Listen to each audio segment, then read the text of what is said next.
The technology I chose to research is called the sip and puff technology. It can be used for several different things, including wheelchairs, computer accessibility. I'll get more into that in a minute. Basically, what a sip and puff is, it helps the user navigate either through a sip or a puff through the mouth tube, which can control a variety of technologies. Depending on what it's connected to, it could be connected to a headset, which we see here, or it can be connected to a gooseneck device, which we see here. Basically, what either the sip or the puff does, it turns into an electrical signal, and other devices could turn it into, convert it into an event to be used as either a mouse click or to operate a joystick for a wheelchair.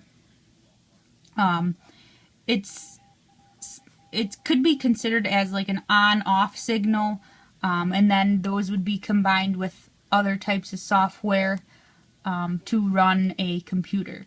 I believe the one video we saw was called like Meet Jared, a series of those technology videos we saw a few weeks ago.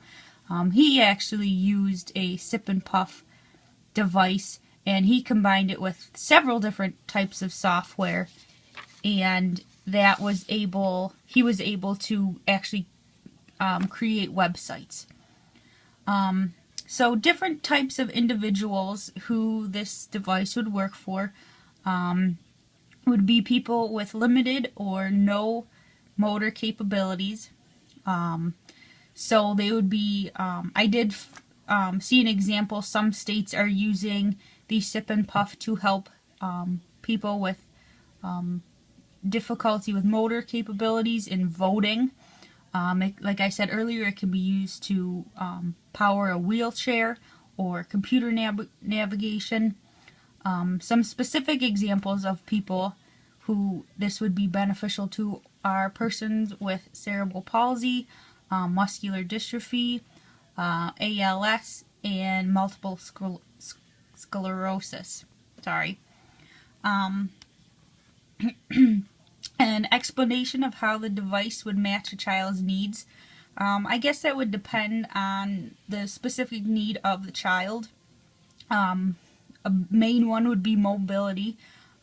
So, being able to run a wheelchair, students would be able to, move around campus on their own without having someone have to take them where they need to go. Using a computer, so giving them a very wide and varied selection as to what they are able to do, where without, the use of their hands or fingers, they wouldn't normally have been able to do. I thought of another example. You could use it with like a video game console in the classroom, how the one class was using like an Xbox, and they were having avatars in the classroom for students to be able to get up in front of the room and present. That would also be something you could use it for, and like I said earlier, voting. So it really is a very wide variety of how it could help students. I think it's very beneficial. I couldn't find very many cons to the sip and puff. It's a relatively simple device. However, it is a little pricey. They start out at around $400 for one device. But we did speak about being able to get in touch with either the community's assistive technology programs, or to see if any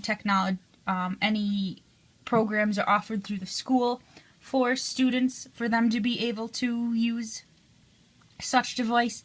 So I would definitely consider looking into that before someone had to go out and buy, this technology. But I do think there are more pros and cons. It's just really giving students more opportunities than they normally would have had. So that is the sip and puff device. Hope you enjoy my video. See you next week.